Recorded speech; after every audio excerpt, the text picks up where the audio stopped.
Hey soccer friends, I just want to give a shout out to our partner, Team Player. They are changing the game on how you find the perfect soccer team for your player.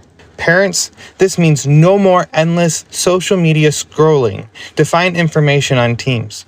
With Team Player, everything you need to know is just a few clicks away. It's simple, straightforward, and lets you find the best coach and team for your player without any of the usual headaches. And coaches, we all know how tough it can be to get your team noticed, but when you subscribe to one of Team Player's team plans, you instantly get access to set up an online team profile that allows you to reach more potential players and showcase what your team is all about. It's super easy and lets players and parents see why your team could be the right fit for them. And if you sign up using the promo code PITCH, you can try any team plan free for 1 month. So whether you're managing a team or searching for one, come on over to www.teamplayer.us. That is TEAMPLAYR.US. And come give Team Player a look. Family-owned Soccer Innovation is your go-to source for top quality equipment. Whether you're a player, a supportive family member, or a dedicated coach, they have everything you need to elevate your game. For players, their innovative equipment are designed to boost your skills and performance on the pitch. From their agility cones to their portable goals, they have you covered. And family members, they offer durable equipment that's built to last because we know your support is critical to your player.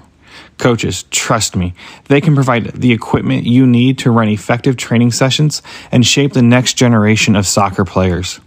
Visit Soccer Innovations at soccerinnovations.com to start elevating your game with them. And if you use the code PITCH, PITCH, you can receive up to 10% off your next order.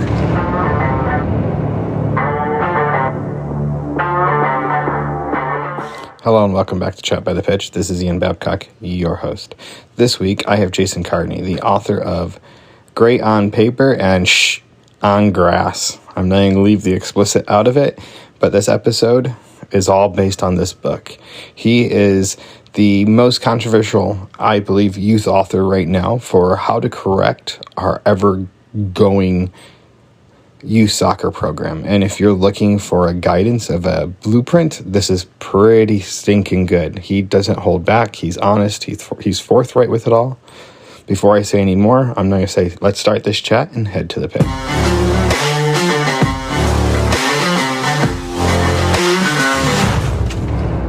My name's Jason Carney. I'm from Bolton in England.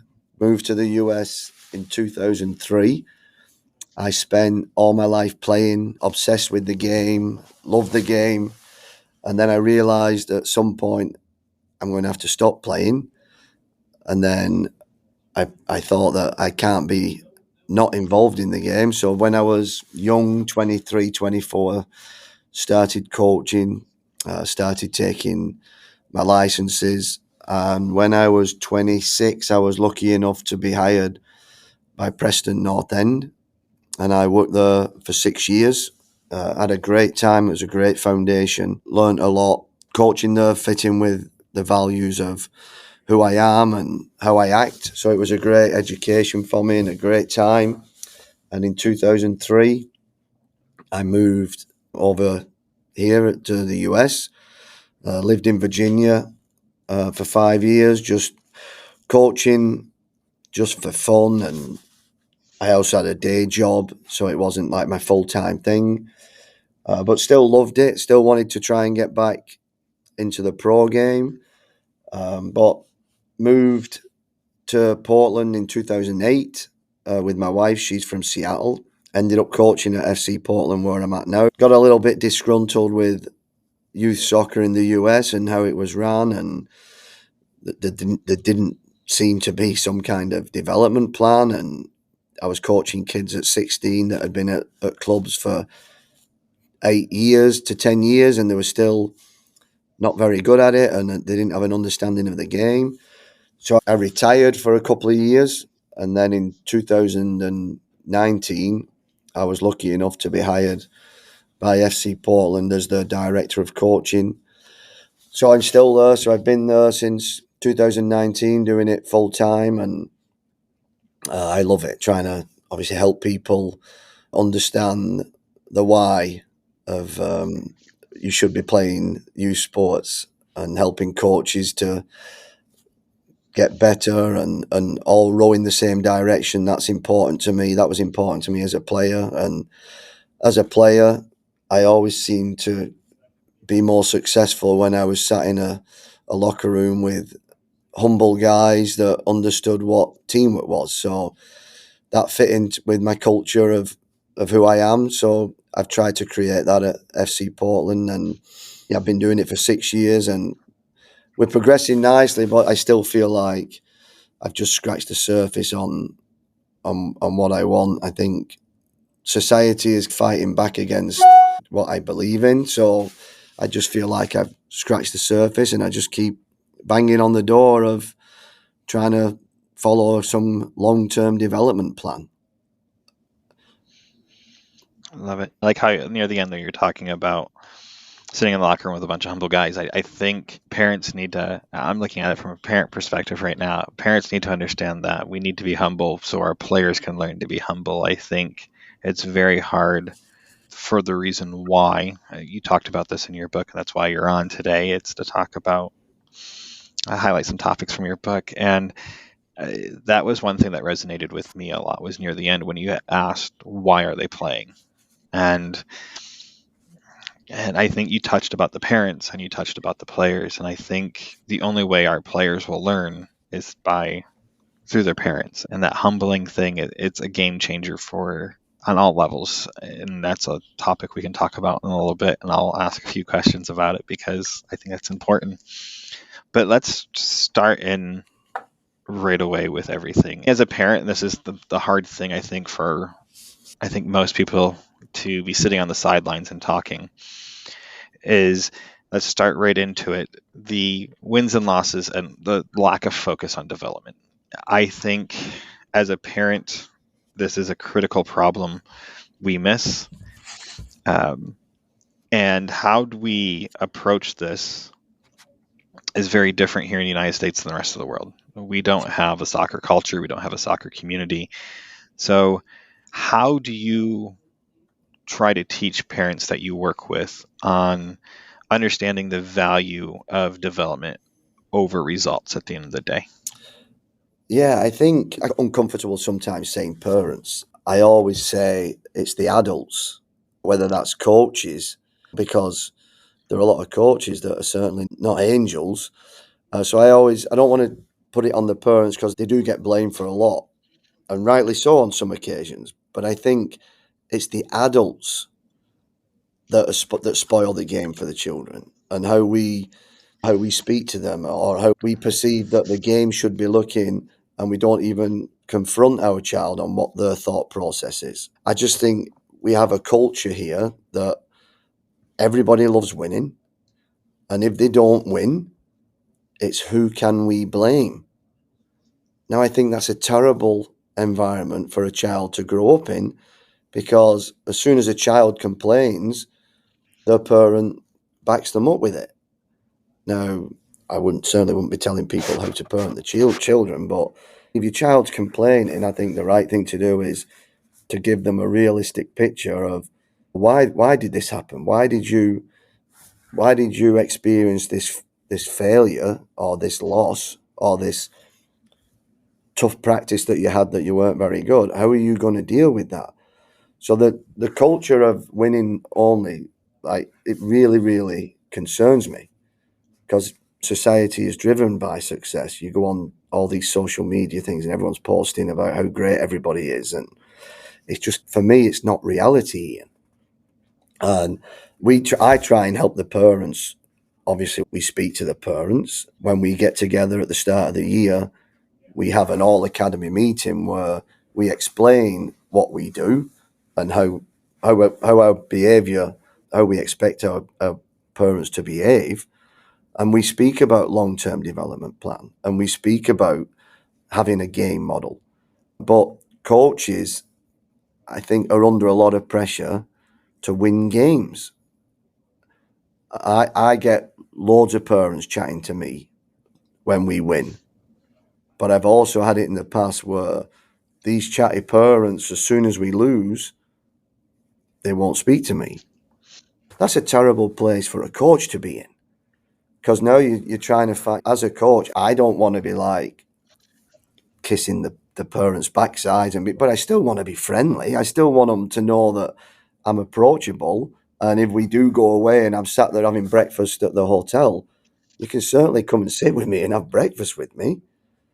But I just think because of this win at all costs and we're only happy when we're winning, a coach's life can be very lonely because they know that the parents are only going to speak to them when they win. And then when they lose, it's his or her fault.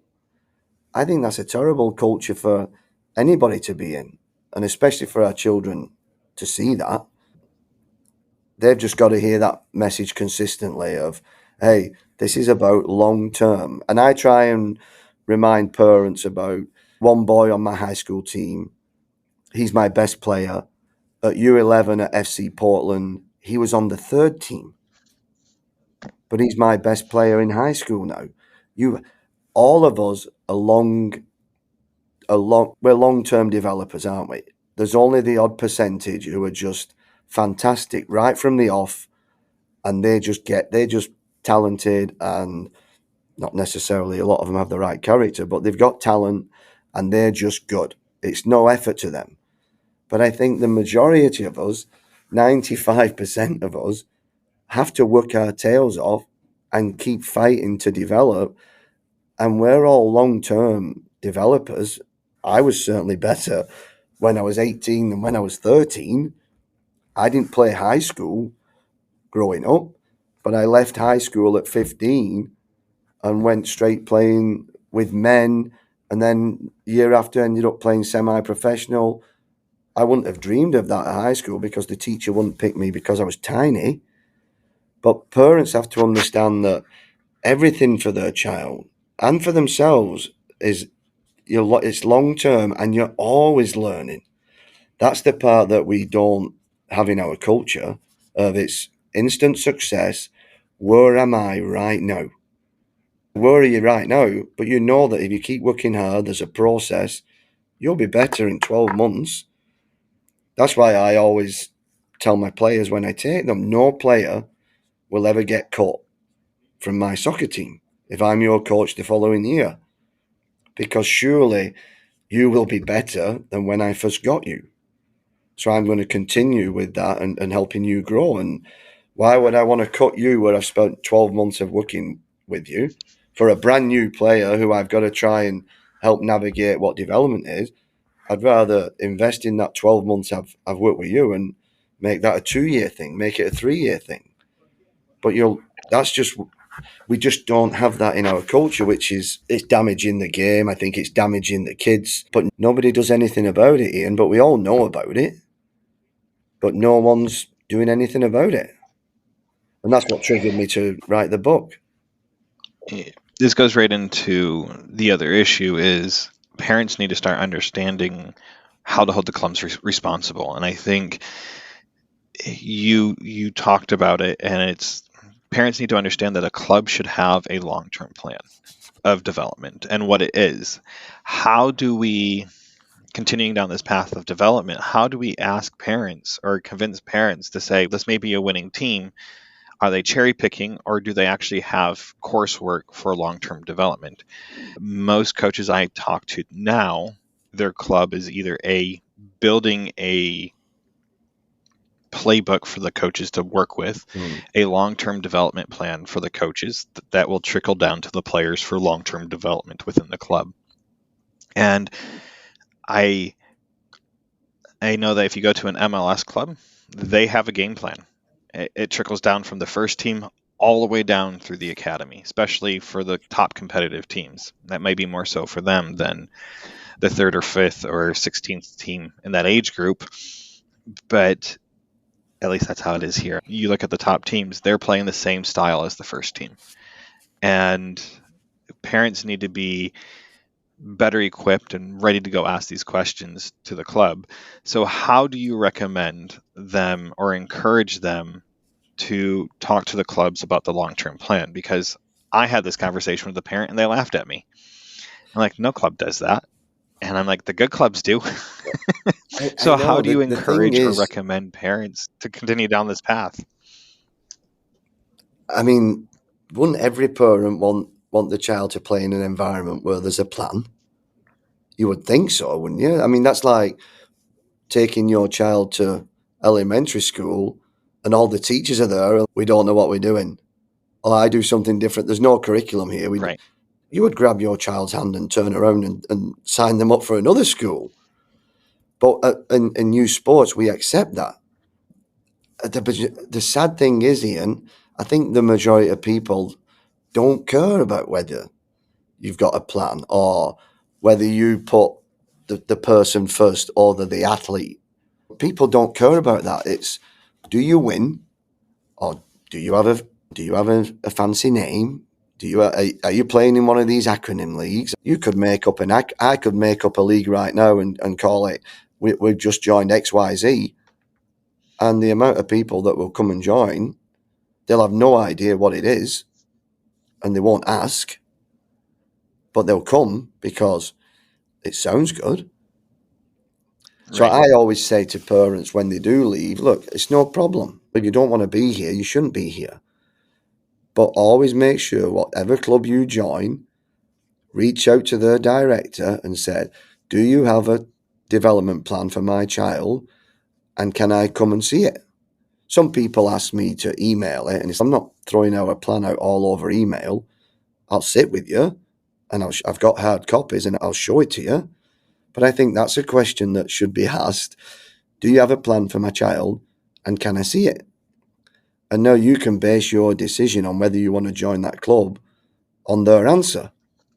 Because a lot of people say they have one, but they don't. A lot of people do have one, but they're not brave enough to implement it. When I've been on my A license, the amount of people that are like asking me, can we use your game model? Because we don't have one at our club. That blew me away. Obviously, all the coaches that were on the license that coach at the professional clubs, they all had one. But some of them said, oh, we've got one, but it just looks good. We don't use it. So it's having one's good, but are you implementing it? That's the most important thing. And implementing it, Ian, is so hard. It is so hard. Even me with the staff that we've got, the people are the most important things if you want to build a culture. And the people we have here at the club, I trust them all now. We've got great people, but I know that I have to be patient in implementing this plan or game model. We're all rowing in the same direction. So it is difficult, but people will say they believe in it, but executing it is the most important part. I agree with you there. You brought up, I listened to an interview by Damien Hughes. I don't know if you recognize the name. He wrote The Barcelona Way. And he talked about in the early 2000s when Barcelona was rebuilding with Pep and with him at the time and taking the risk on him being a no-name coach, just a coach within the club. And they were trying to build a culture where their motto exemplifies what the club was doing. And this is where Damien actually talks quite a bit about was how if people weren't willing to buy into it, from coaches to players, they got rid of them. Yeah. And the mantra was more than a club. We are a community. We are about the community. We're playing for the community. We're playing for the club. That's what this is about. We aren't playing for ourselves. We're playing for the fans that support us, the community around us. And that's what the Yeah. motto is. It's more than a club. And I found that interview that he did and listening to him talking about that, I think parents don't truly understand that. It's not about the wins and losses. Because once they adapted this mentality, they became a force to be reckoning with, a culture that is unheard of. And their development through their program, you're still seeing it today, almost 20 plus years later, Yeah. from the day that they started this process. And Culture and being together, in a team setting is everything. We always talk about doing the tiny things, and I talk about that with my players. If you can't do those small things well, we've no chance. But I think when you do have a plan, a game model, all your decisions can be made from that.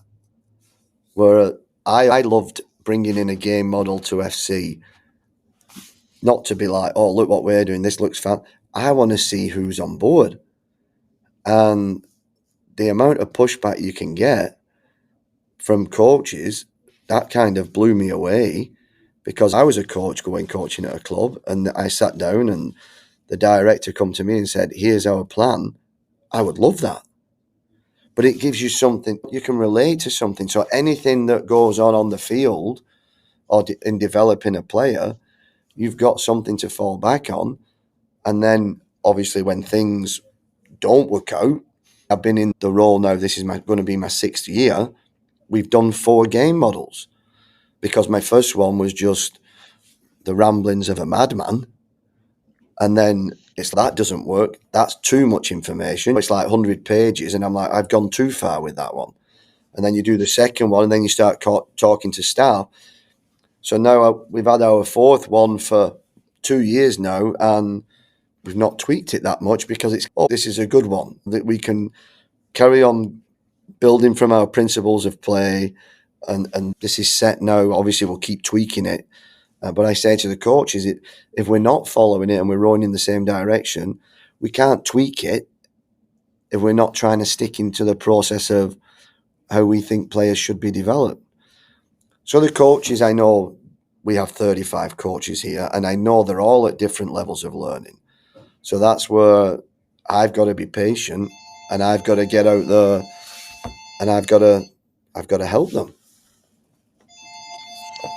I think that's where parents have to take the step back and not just see the table, the record of the team, and where they sit in it, because I think parents automatically associate if this team is winning, especially in the younger ages. I think it's becomes more transparent in the older ages, because they actually have to play the game.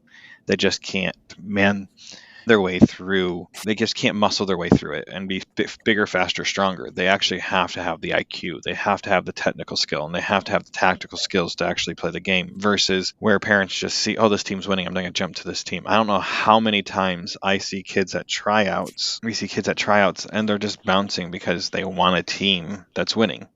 You look at a player who's 14. Any player in the US who's 14, if they've not quit soccer, I bet if you said, take me through the clubs when did you start playing? I was 6. Take me through the clubs you went through.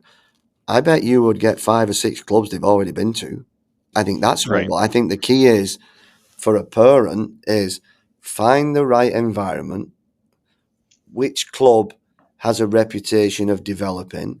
Which club actually thinks about the person first, other than the athlete?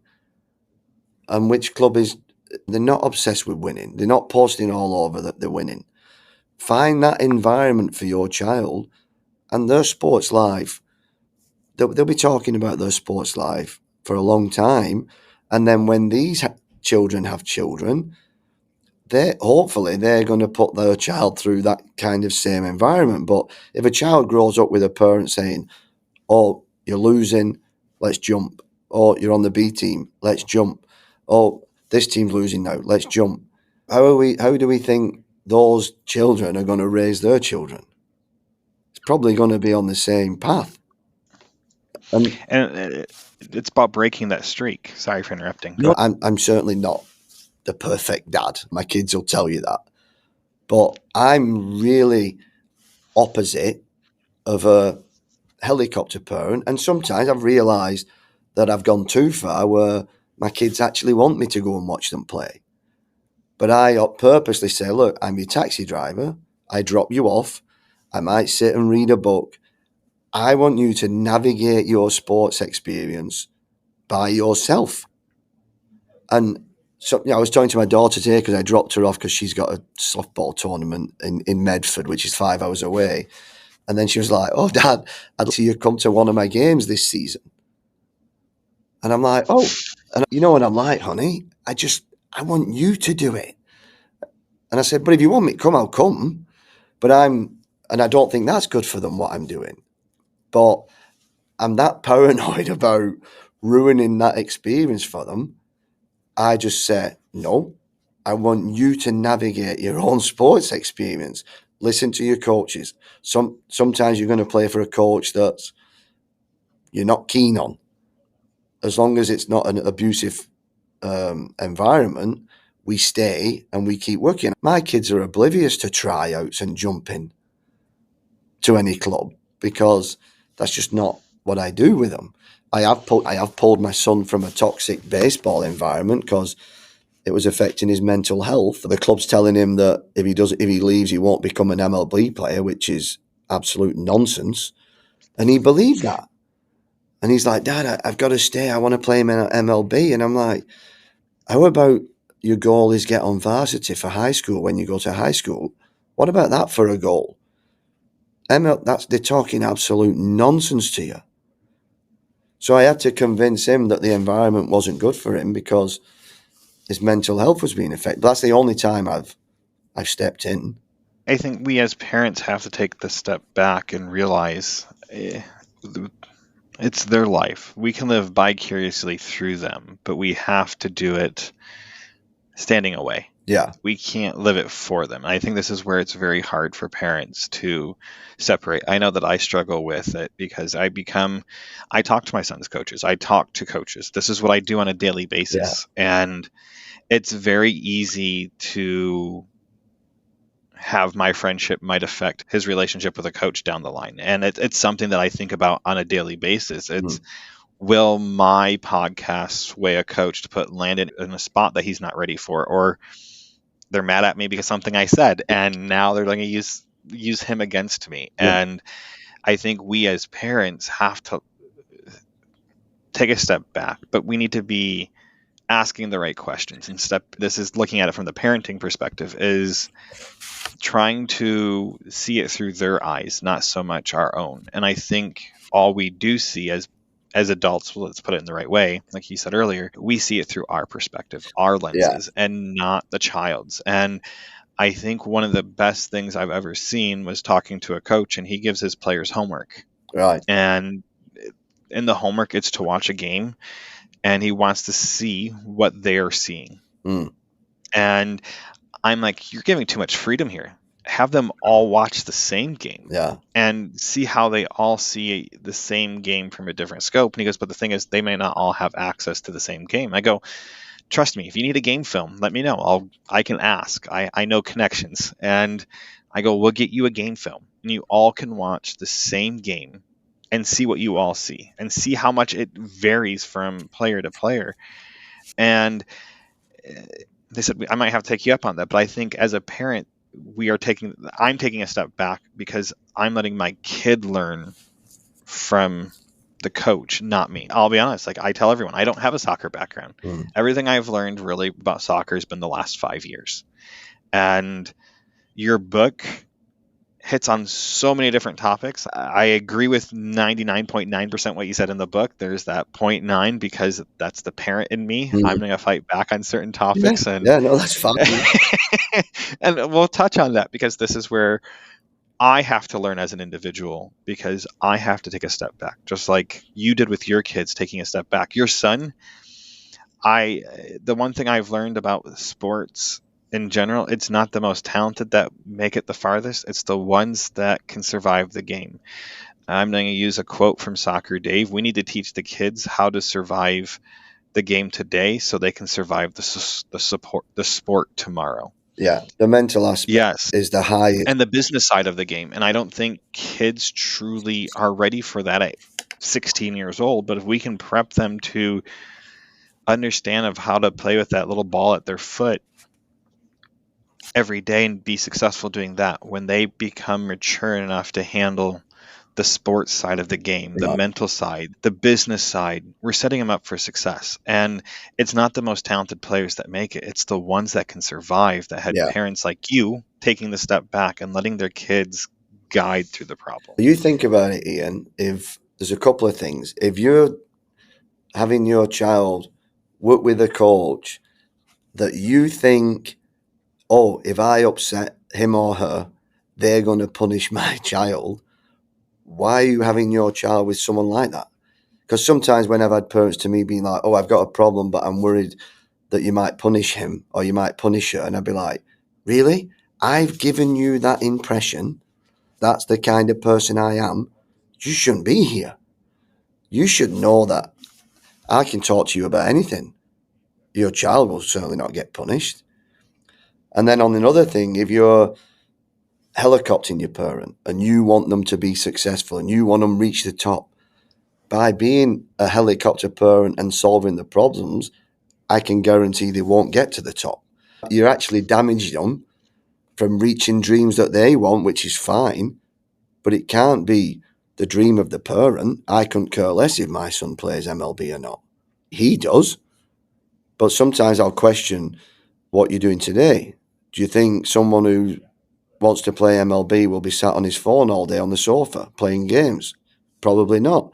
And he'd be like, oh, Dad, leave me alone. I went, no, I'm just giving you a reality. I couldn't care less if you make MLB. Just giving you a reality check. I trained for hours and hours a day because I loved it first and I wanted to try and play at the highest level I could.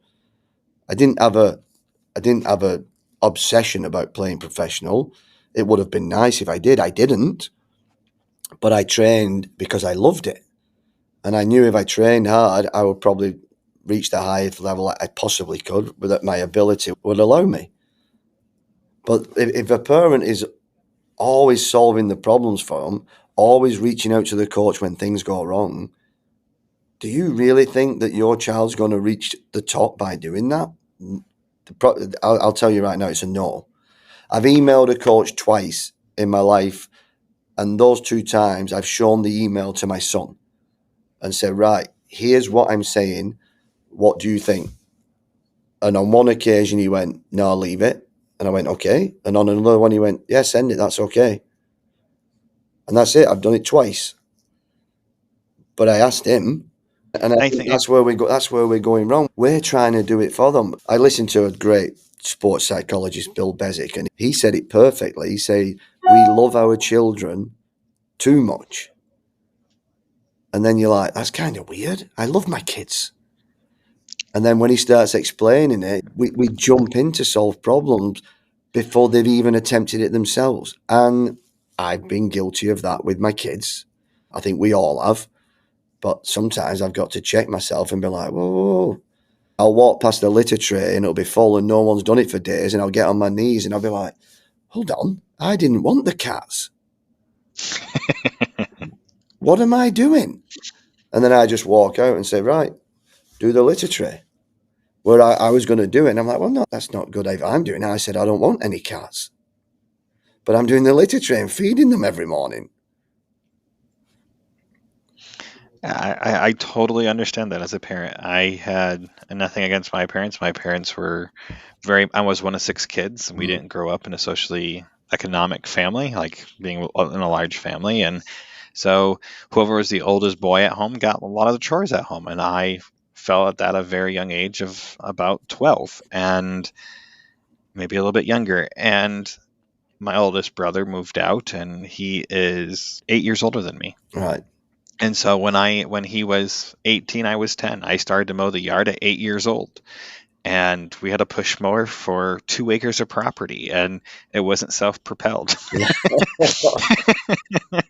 And I mean, my parents' house had a basement in New York, and it sat on top of a little hill because of the basement. And so you literally would mow all around the house, and you're mowing up and down a hill all day long. And it would take me 2 days to do it. My dad would get mad at me, but my dad never mowed the yard for me. Never did any of that stuff. He had me do it. And now, me as an adult, I've compensated so much the other direction for my kids. My wife goes, you need to take a step back. They have to learn how to do all this stuff. And I've been much better at household things. My son now has been helping me mow the yard. If he's available, if there's not something going on, he'll come out and help use the push mower. I'll let him weed every now and then just because I don't like I find that to be a little bit more dangerous than mowing. Yeah. And I'll let him weed eat some areas of the property, but I won't let him do too much because the battery dies and they aren't gas powered anymore. And things along that line, it's just a matter of time. But at the same time, I have to constantly remind myself when it comes to his soccer, I think I do a much better job. It's not my job to handle things. I tell him, if you have an issue with your coach, you go talk to him. If there's something if you can't get through to him, we can have, the three of us can have a conversation. It's not just going to be me and him. It will be the three of us. And I think we've taken this approach probably since he's been about 8. He's 11 now. Right. But there are still things that we do as parents. We still make sure that we double check with him that his jersey's packed. If we're running late, we'll help get the jersey all that stuff put together for him. But he still has to double check everything before we walk out the doors, which means he's pulling his whole entire soccer bag out and making sure it's there. And we aren't looking in it. He's looking in it and just confirming what we're asking. I mean, he's 11, but my 7-year-old daughter, on the other hand, has seen this her whole life now, and she just does it on her own. Yeah. Yeah. And I think the second child gets the benefit of the older child's. The second child, Ian, and that she's a girl. I think they in my experience, I've got 3 girls and 2 boys. The girls have listened a little bit better than the boys have. They mature a little bit faster. Yes, yeah. But looking at it from the perspective, I think my favorite came from a podcast, and that was Down the Tunnel. I can't remember who Keen was talking to.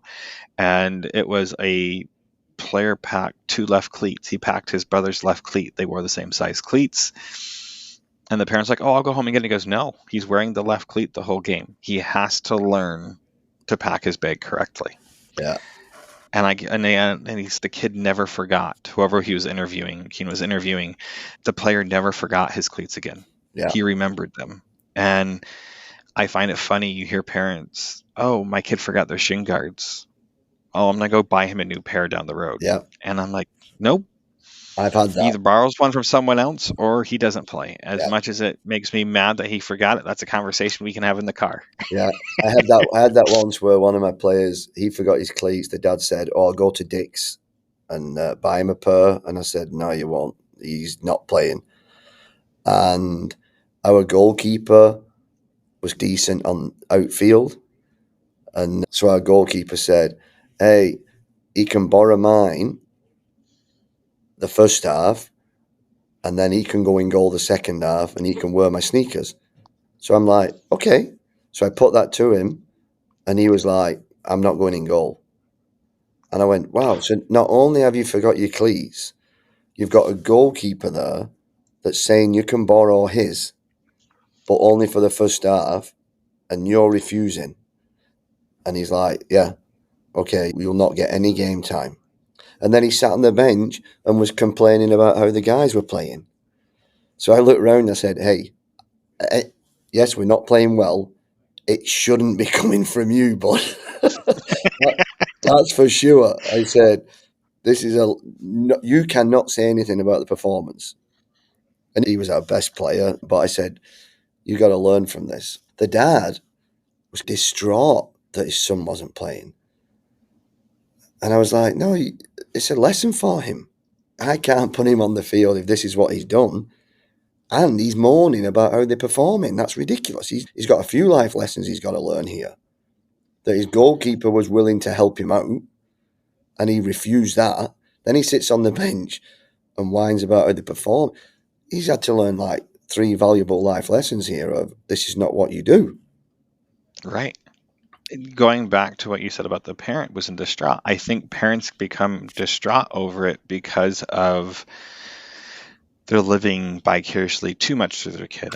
When Landon was injured this past year, we told him, you're still going to all your games. You're still wearing your jersey.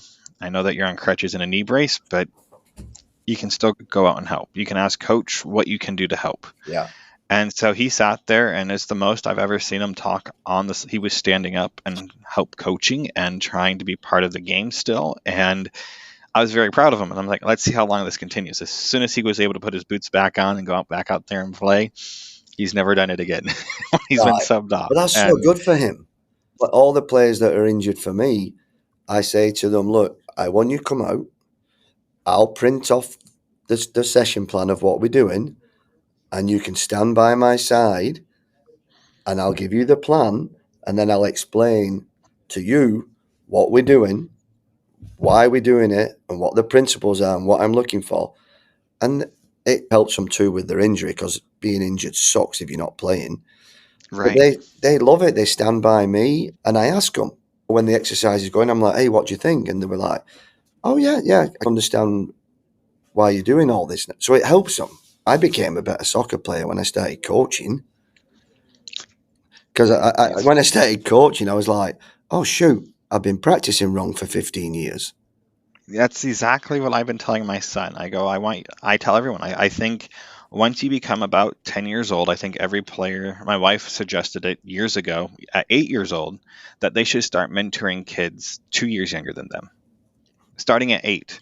So they go out and work on the field with a bunch of 6 years olds because they can actually still relate to them better than the Yeah, 14-year-old, yeah, and have that mentoring program. And it also makes the club more family friendly, more family oriented, and closer. And you have kids changing their perspective. I think we have I think we have Paddy Gallagher, yeah, our coach here, was telling me about that. At 17, he was coaching 20 something years old, and was playing still, and it completely changed. He goes, I got the yeah, cheat book, I got the cheat sheet for the game. yeah, yeah. I loved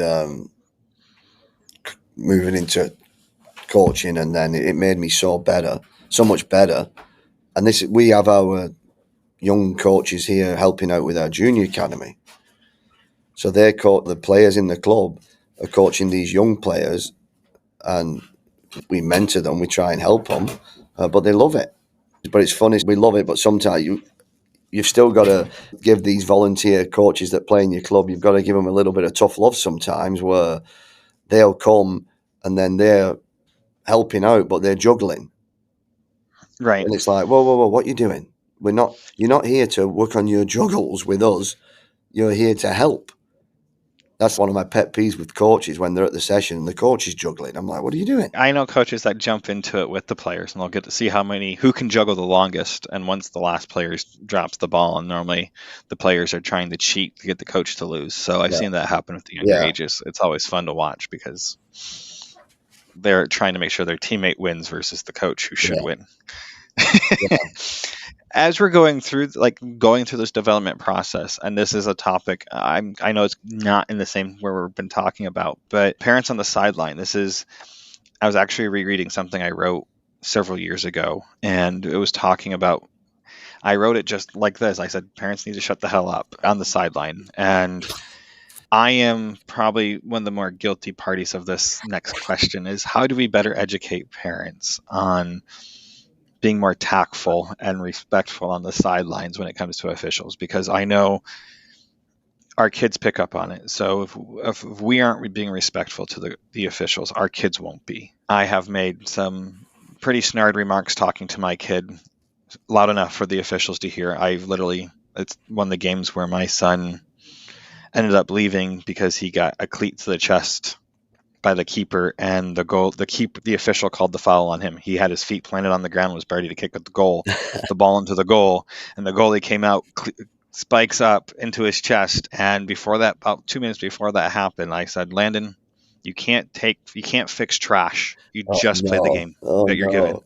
And one of the parents goes, that doesn't help the kids. I go, what doesn't help the kids is watching them swipe each other's ankles out from each other. I don't care what team you're on. They need to call my son for two-hand shoving kids to the ground because the ref is not calling it.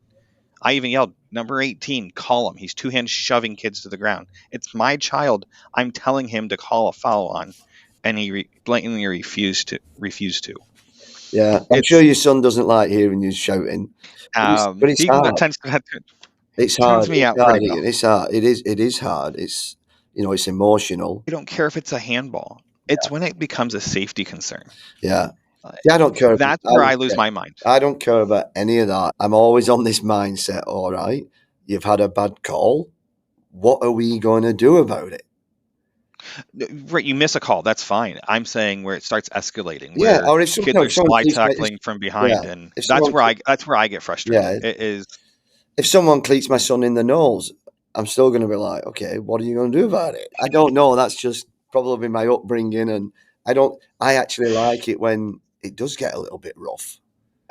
I think rough for the right age. I Yeah, think yeah, you 10 two-hand shoves from behind is not acceptable. yeah, You 16, you can get away with it a little bit more. You 18, but that's my thing, especially with my kids causing the foul. Like I yeah, want him to play a clean game, yeah, and if the ref's not going to call it, and I know that he's escalating it, I've seen a center back in a game completely level a kid, and the ref didn't call it, and it was not by any means yeah, clean. It was shoulder drop. The kid went flying about 5 feet, and nothing was called. yeah, And that's what bothers me. yeah. It is.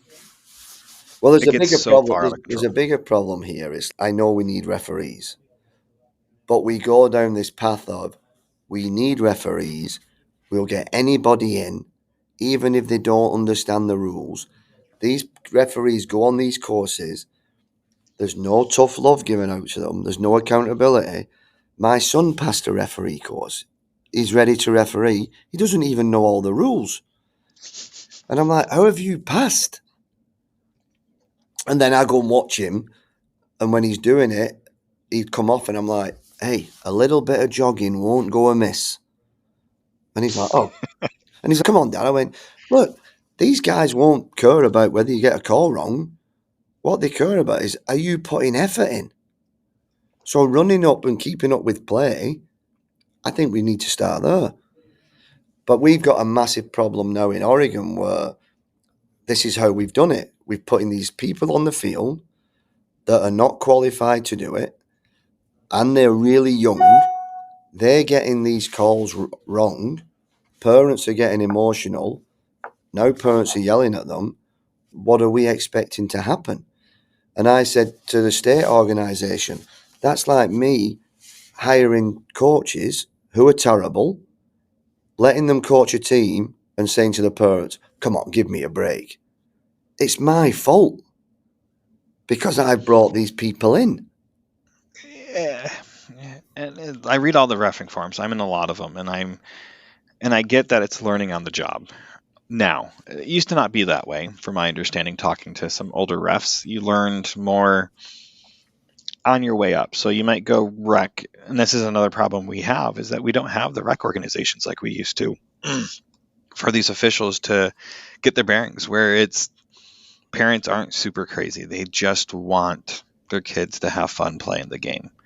They aren't sitting there screaming. They know their kids are just learning to play the game. And they learn how to call the game there and learn to gain experience and learn to be confident. And I've talked to many organizations here in the Metroplex that are part of rec associations, and the number one thing they tell all their officials, just be confident. No one's going to mess with you if you make a confident call. It's when you're lacking that confidence and you're hesitating on what the call is. And when I was coaching, I would always, when we played indoors, I got to know the officials very well because you have the same 4 or 5. And when you had an A and B team, you had 16 games a season, and we would play three indoor seasons a year. So you came across these officials all the time. And I flat out told them, like, if you need someone to be made an example of because the other coach is a complete jerk, let me know. I'll make a complete fool of myself. You kick me out. Just let me watch my kid on the other side. But you can kick me out. I'll make sure this coach will be shaking in their boots when they're done, because at the end of the day, it's about making sure that you feel safe on this court from the parents on the other side and me.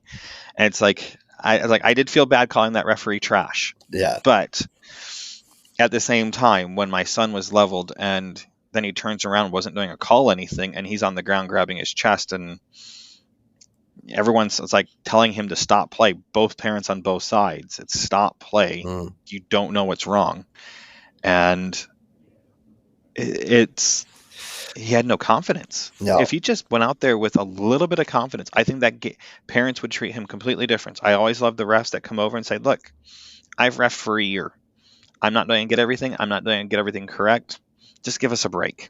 Guess what? I don't say a peep those games. Yeah. It's more of cracking jokes. Like he came over and he made some when he made his comment to us about, oh, I can be louder because you have no voice today. And he turns around and goes, I'm Batman. And I've never laughed so hard in my life. And during the whole game, like moments, you'd hear parents saying, I'm Batman, just trying to get him to laugh. And it just changed. Even though there was some bad calls by the ARs, no one cared because the official made everyone feel welcomed and made sure everyone know, like, this is my standard. I'm not going to hold to it. If you don't like it, you're gone. Yeah. And I think it shouldn't come from the top. It should be coming from the local area to set those standards. Yes.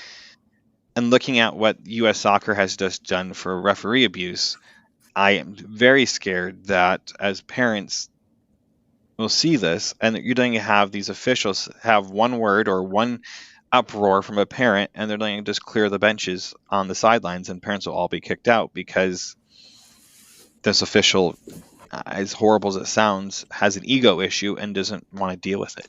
Yeah. By posting that, there definitely is a divide between the coach, a referee, and a parent. There's generally in the society we have, there's no team with those three. So the referee's already walking on the field. If they're young, they've got fear of, well, parents are going to start, the coach's going to start. If they're old, they've got this chip on the shoulder, and it's start with me, and I'm ready for you. So the environment is just, it's just poor. And I always say, when the referees show up to me, I always say, hey, do your best. And the young referees look at me as though I'm crazy because I'm being respectful to them. And and I'm like, can you not speak to me? And I'm like, do your best, make the call. I couldn't care less if it's right or wrong, but make a call. And watching how they react to someone just talking to them. We have signs up on our field, respect the officials. I once did a video with the parents. I had to send a video out to the club, and our parents were berating not only the ref, but a kid who was overweight. And I'm like, that's absolutely disgusting behaviour.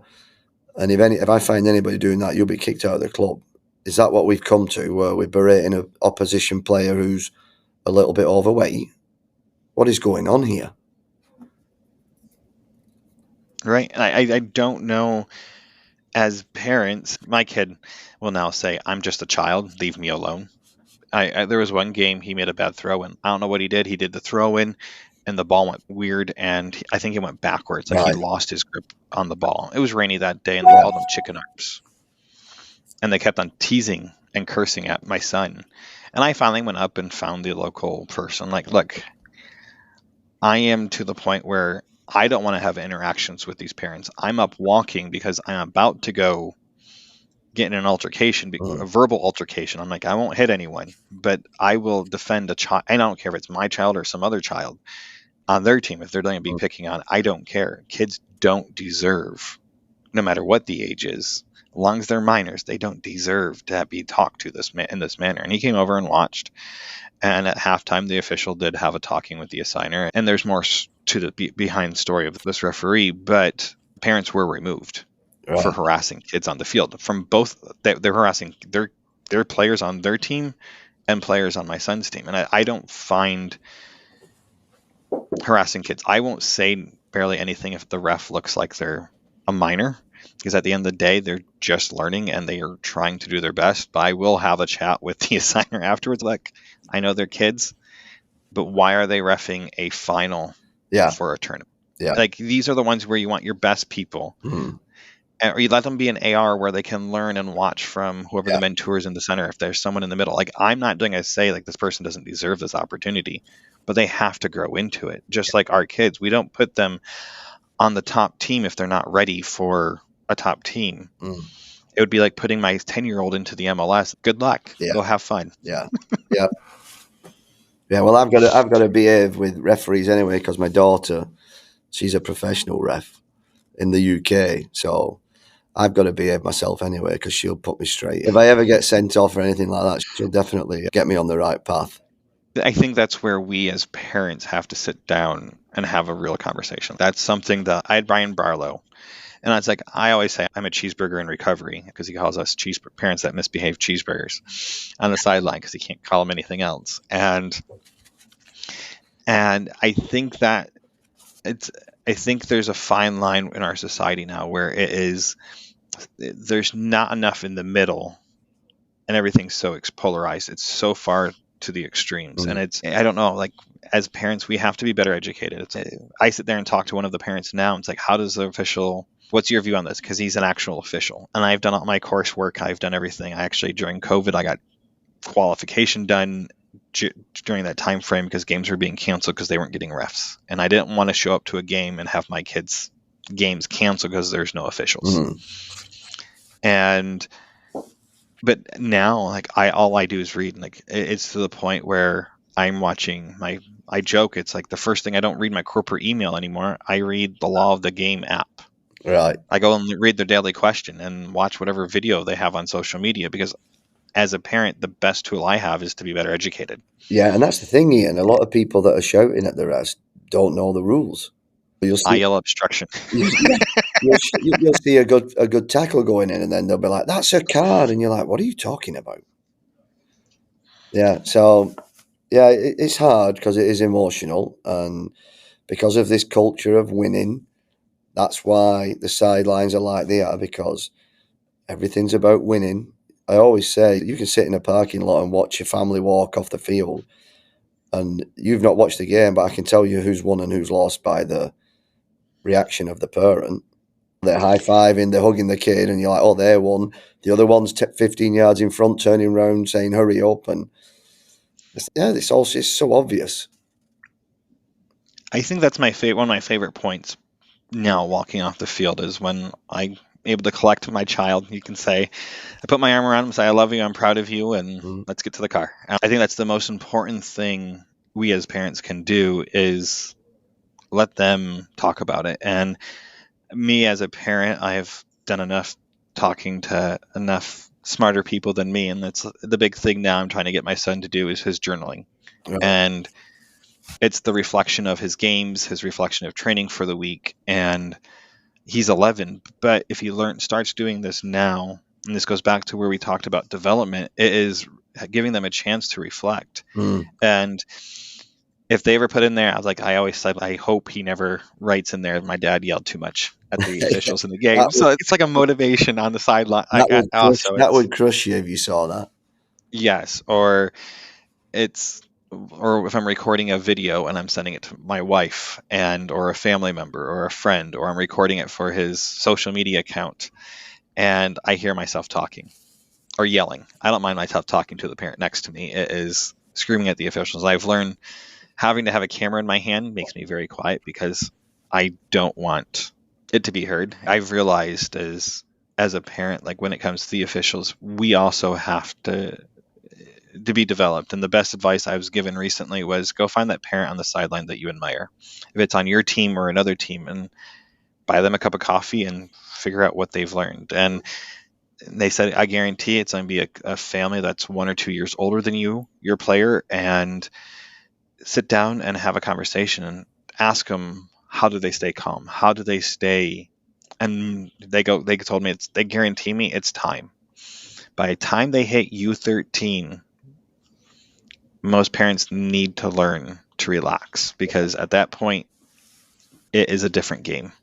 I mean, it's a different game a little bit earlier than that, in my opinion, but it is more serious. It's more critical. It is more for that individual player, and parents just learn like they have no control. Yeah, and it should it should be fun for everybody. And I always say, if you drive into the field and you're anxious and you're desperate for your child to win, I suggest dropping them off and then leaving. Don't watch. Last week, my daughter was playing, and I was talking to a few parents on the sideline, and it's great because I can be a dad. I'm on the sideline and I'm talking, and she scored the winning goal, and one parent went, oh my gosh, you've just missed a goal. And I said, I don't care. And she's like, what? I'm like, I don't care. I'm just ready to take her home when the game's over. And then the coach is funny. She works here at the club full time, and she saw me talking, and then she said to Ali after the game, oh, great job. And then she's like, I don't think your dad saw it. So she really stitched me up. So when we got in the car, I went, oh, good job, honey. I said, good goal. She went, you didn't see it. And I'm like, how do you know? And I'm like, no, I didn't see it. But you know what I'm like? And then she's like, Coach Sharon said that So I said to Sharon after, wow, is your post-game talk like your dad's horrible, he didn't see it? So we were laughing, but yeah, it's like I didn't see it, but it doesn't, like I say, I'm kind of weird like that. I'm just opposite of, look, I'm just ready to take you home. I hope you had a great time with your mates, and I hope you learned something. Let's go and get an ice cream or something. And I think parents need to take the step back. I think when Lennon was younger, I coached him, so it was very hard because I was actively involved, and I was one of the co-coaches for the team. There was both two parents coaching, and my role was to talk to them on the bench. So if he was off the field, my back was normally turned to the field, or I'm turning to the field talking to the players on trying to get their attention long enough, because they're 5 and 6 years old, to explain something for 30 seconds. And that's all I knew I had their attention for, and to get them psyched to go back in about 3 minutes. And looking at it from that perspective, I enjoyed coaching more because I didn't have to pay attention. Like, it was not my job to pay attention to all the details. My job was to make sure the players were doing what they needed to be doing on the field. It's 4v4. It's very simple. Yeah. But it's complex for them, and it's breaking things down for them. Yeah. And looking at it from that perspective, and it's very hard. And I think we get caught up in the moments. We get caught up in, like you said, like you missed the winning goal.